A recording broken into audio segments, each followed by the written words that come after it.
기도하고 시작하겠습니다. 하나님, 오늘 예배소서 2장과 3장을 같이 보려고 합니다. 하나님의 복음의 기이한 비밀을 알게 하시고 또 교회를 향한 하나님의 마음을 알 수 있도록 주님 인도하여 주시기 원합니다. 감사합니다. 예수님의 이름으로 기도드렸습니다. 아멘. 오늘은 예배소서 2장과 3장을 같이 보도록 하겠습니다. 2장은 1장에서 쓴 복음이 구체적으로 예배소 교인들에게 어떤 의미인지 그거에 대해서 사도 바울은 쓰고 있습니다. 2장은 크게 두 부분으로 나눌 수 있는데 1절부터 10절까지는 복음을 통한 나와 하나님의 관계를, 그리고 11절부터 22절은 복음을 통해 나와 이웃과의 관계를 설명하고 있습니다. 자, 그럼 먼저 2장 1절에서 10절을 통해 복음을 통한 나와 하나님의 관계에 대해서 알아보도록 하겠습니다. 세 부분으로 크게 나눌 수 있는데요. 복음 전, 그 다음에 복음 후로 나눌 수 있습니다. 먼저 복음 전에 대해서 보도록 하겠습니다. 첫째 1절 말씀입니다. 허물과 죄로 죽었던. 우리는 복음을 듣기 전에 특히 이방인들 또 모든 사람이 허물과 죄로 죽을 수밖에 없는 자들입니다. 두 번째는 그 가운데서 행하여. 허물과 죄로 죽을 수밖에 없는 자들은, 왜냐하면 이방인들은 공중의 권세에 잡은 자를 따라서 불순종의 영을 따라서 살았고 유대인 또한 육체의 욕심을 따라 살았기 때문에 성경은 그 가운데서 행하여 라고 말하고 있습니다. 3절 말씀은 다른 이들과 같이 본질상 진노의 자녀라고 말을 하고 있습니다. 우리가 복음을 받기 전에는 죽었던 자입니다. 공중 권세 잡은 자들을 따라 살았고 또 육체의 욕심을 따라 살았습니다. 그리고 본질상, in nature, 우리는 진노의 자녀입니다. 다른 이들이라고 표현했는데 이것은 모든 인류를 얘기합니다. 로마서 3장 23절의 말씀처럼 모든 사람이 죄를 범하였음에 하나님의 영광에 이르지 못하더니 라고 얘기하고 있습니다. 그 다음에 복음에 대해서 사도 바울은 얘기하고 있습니다.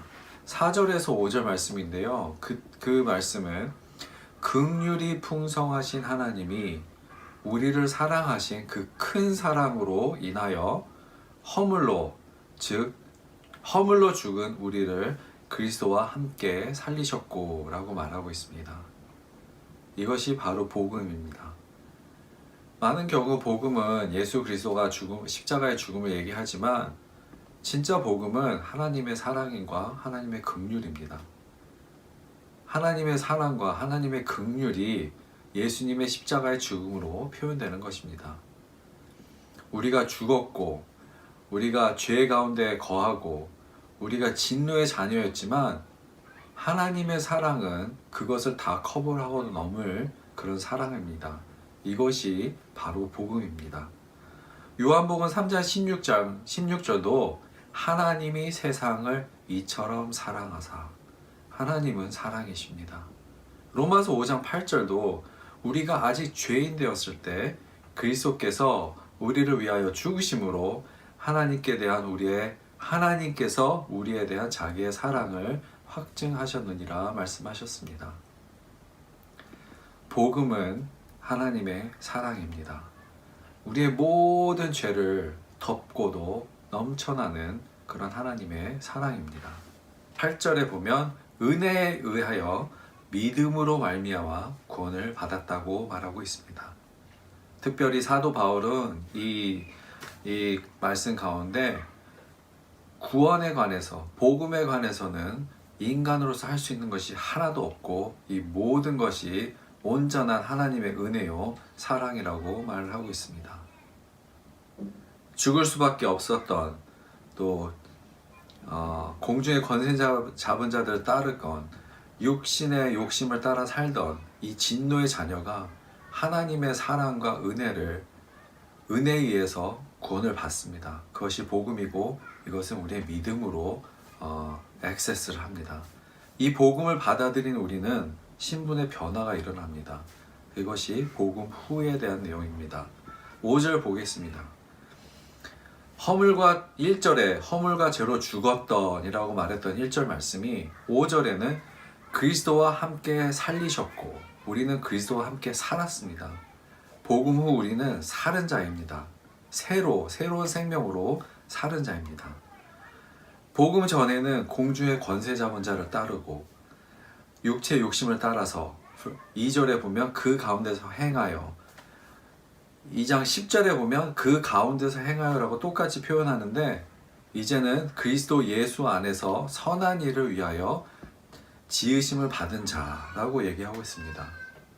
이제는 세상의 것을 따르는 것이 아니라 우리는 예수 그리스도를 따르고 그것을 행하는 자입니다. 그리고 사도 바울은 우리의 소속이 진노의 자녀가 아니라 하늘나라에 속한 자라고 2장 6절에 말하고 있습니다. 이 말씀은 빌립보서 3장 20절에도 나오는데요. 우리의 시민권은 하늘에 있는 자라. 우리는 이 세상에 살지만 우리의 시민권은 하늘나라에 있습니다. 우리는 이 세상에 속해 있지 않습니다. 예수님도 요한복음 17장 16절에서 내가 세상에 속하지 아니함과 같이 그들도 예수님의 제자를 얘기합니다. 세상에 속하지 아니하였사옵나이다 라고 말을 하고 있습니다. 예수님은 제자들에게 이런 말씀을 했습니다. 요한복음 17장 18절 말씀입니다. 아버지께서 나를 세상에 보내신 것 같이 나도 그들을 세상에 보내었고 라고 말을 합니다. 자, 복음을 통해서 죽을 수밖에 없는 죄 가운데서 행하던 진노의 자녀가 하나님의 충분한 그 넘치는 사랑의 은혜를 믿음으로 얻음으로 복음 후 우리는 예수 그리스도와 함께 산자가 되었고 또 그 가운데서 선한 일을 행하는 자로 만들어 주셨고 그리고 우리의 시민권은 하늘에 있는 자 하지만 우리는 세상에 보낸 자입니다. 이것이 나와 하나님의 관계입니다. 복음을 통한 하나님의 관계입니다. 복음의 핵심은 우리를 향한 하나님의 사랑입니다. 그리고 그 사랑의 정수는 예수님의 십자가입니다. 하나님의 사랑은 우리의 죄를 덮고도 남기 때문에 그 사랑의 깊이를 아는 것은 우리의 죄의 깊이를 아는 것과 비례합니다. 로마서 5장 20절 말씀입니다. 영적인 성숙함은 우리의 죄의 깊이를 통해 하나님의 사랑의 깊이를 알아가는 것에 있습니다. 영적으로 성숙한 사람은 누구든지 사랑으로 품을 수 있습니다. 그리고 하나님을 향한 사랑이 모든 행동의 동기가 됩니다. 사도 바울은 이 에베소 교인들에게 이 복음을 통해 하고자 하는 말은 두 가지가 있습니다. 첫째는 유대교인도 이방인도 인간은 다 똑같이 하나님 앞에 본질상 진노의 자녀라는 것입니다. 구원 또한 유대인으로 선택된 민족 때문도 아니고 율법을 잘 지켜서도 아니고 이방인이지만 열심히 노력해서 이루어진 것도 아닌 온전한 하나님의 사랑을 통해 나타난 은혜임을 알기 원했습니다.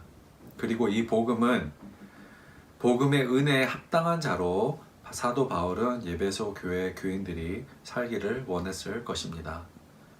두 번째는 에베소 교인들이 복음으로 인해 어떤 사람으로 바뀌었는지를 알기 원했습니다. 그리스도와 함께 새로운 사람으로 태어났습니다.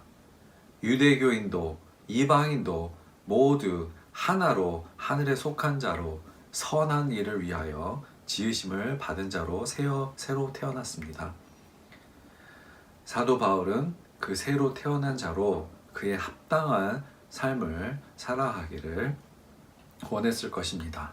11절에서 12절은 복음으로 인해 믿는 자들은 이방인이든 유대인이든 모두 예수님 안에서 하나임을 사도 바울은 얘기하고 있습니다. 11절에서 22절도 또한 세 가지로 나눌 수 있습니다. 복음 전, 또 복음 후로 나뉠 수 있습니다. 복음 전을 보겠습니다.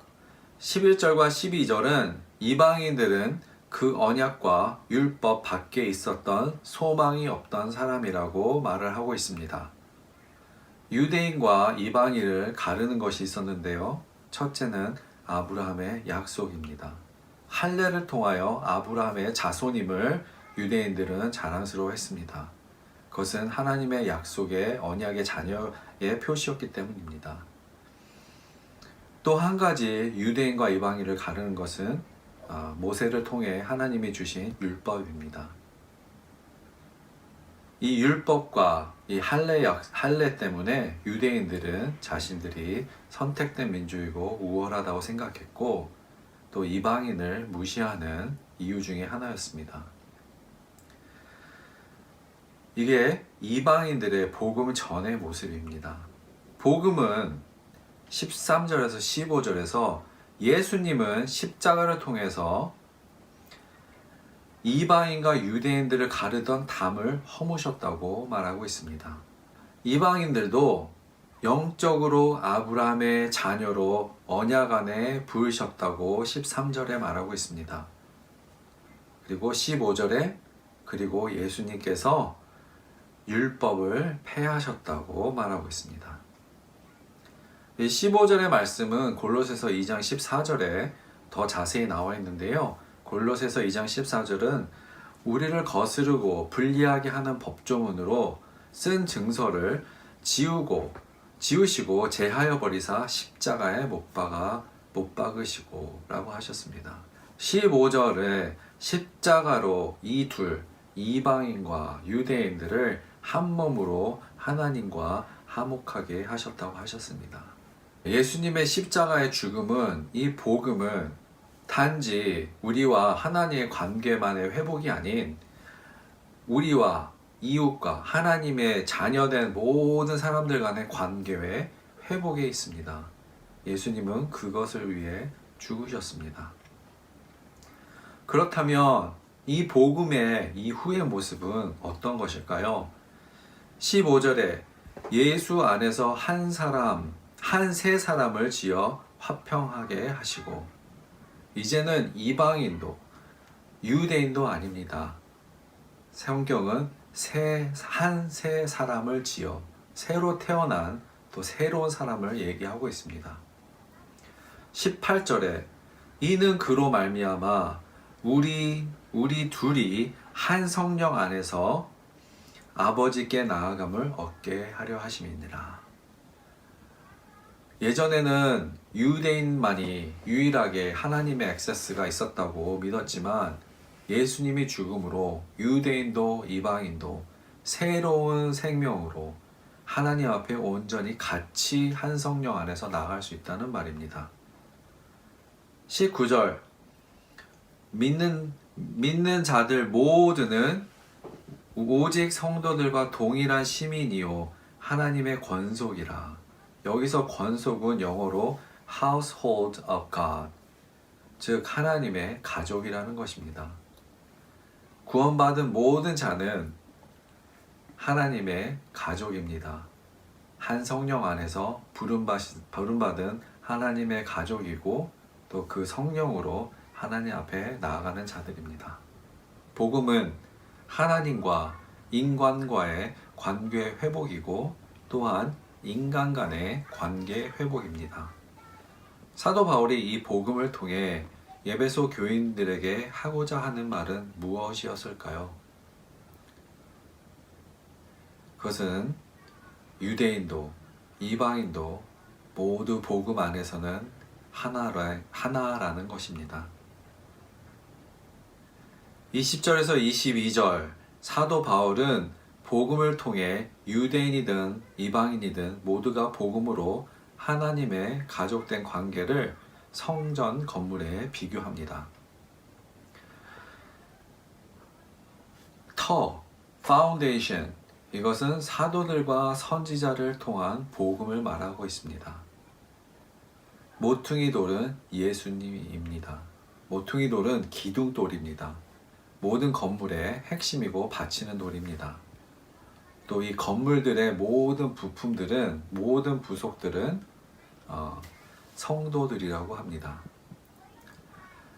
복음의 파운데이션 앞에 모퉁이 돌 예수님 위에 성도들이 하나하나로 하나가 돼서 세워지는 건물이 바로 성전이라고 합니다. 이 성전은 성령에 의해 만들어지고 하나님이 머무는 곳이라고 합니다. 그리고 이것이 바로 교회입니다. 교회는 하나님의 사랑으로 인해 예수 그리스도의 십자가를 통해 구원받은 성도들이 성령으로 하나 되어 하나님 아버지께 나아가는 곳입니다. 사도 바울은 에베소 교회가 이런 교회가 되어지기를 원했습니다. 예수님도 요한복음 13장 35절에 너희가 서로 사랑하면 이로써 모든 사람이 너희가 내 제자인 줄 알리라 라고 말씀하셨습니다. 이것이 바로 교회입니다. 교회 건물은 물질적인 피지컬한 건물이 아니라 성도입니다. 사랑으로 하나로 이어진 건물입니다. 교회는 복음으로 성령 안에서 하나가 되는 것이 진정한 교회의 모습이라고 말하고 있습니다. 3장을 보겠습니다. 3장 1절부터 13절은 이 복음의 비밀과 이방인을 위해 부름받은 사도 바울의 이야기를 서술하고 있습니다. 복음의 비밀은 6절에 나와 있습니다. 이방인들도 복음을 통해 예수 그리스도 안에서 유대인과 같이 하나님의 영적인 가족이 되었다는 것입니다. 사도 바울은 7절에서 하나님의 은혜로 그 복음의 비밀을 이방인들에게 전하는 사명을 받았다고 말하고 있습니다. 그리고 복음의 비밀을 전하는 목적을 말하고 있는데요. 10절 말씀입니다. 이 복음의 비밀, 곧 하나님의 지혜를 교회를 통해서 알게 하려 함이라 라고 말하고 있습니다.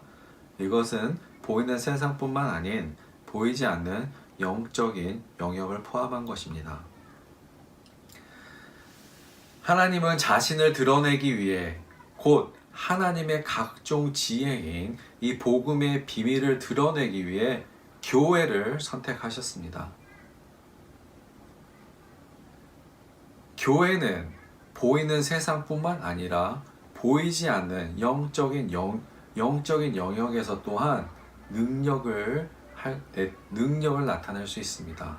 그것은 하나님이 그렇게 선택했기 때문입니다.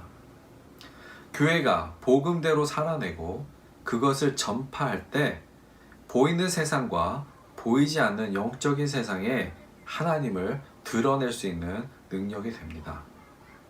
사도 바울은 바로 이것이 교회의 목적이라고 말하고 있습니다. 에베소 교인들은 이 말씀을 통해 복음이 개개인의 구원뿐만 아니라 교회라는 공동체에도 있음을 알게 되었을 것입니다. 그리고 그 공동체를 향한 하나님의 계획과 사명을 깨달아 알았을 것입니다. 평소에 당신이 생각했던 교회를 보는 관점과 오늘 말씀을 통해 하나님이 교회를 보는 관점이 어떻게 다른지 한번 생각해 보는 시간이 되길 원합니다. 사도 바울은 에베소 교회인들을 위한 기도 14절에서 19절 그리고 찬양 20절에서 21절 말씀으로 마무리를 합니다.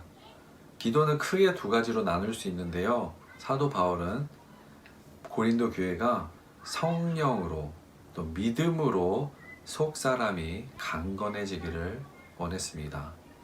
그리고 하나님의 사랑을 알고 또 경험하기를 기도했습니다. 영생은 하나님과 예수님을 아는 것이라고 요한복음 17장 3절에서 말하고 있습니다.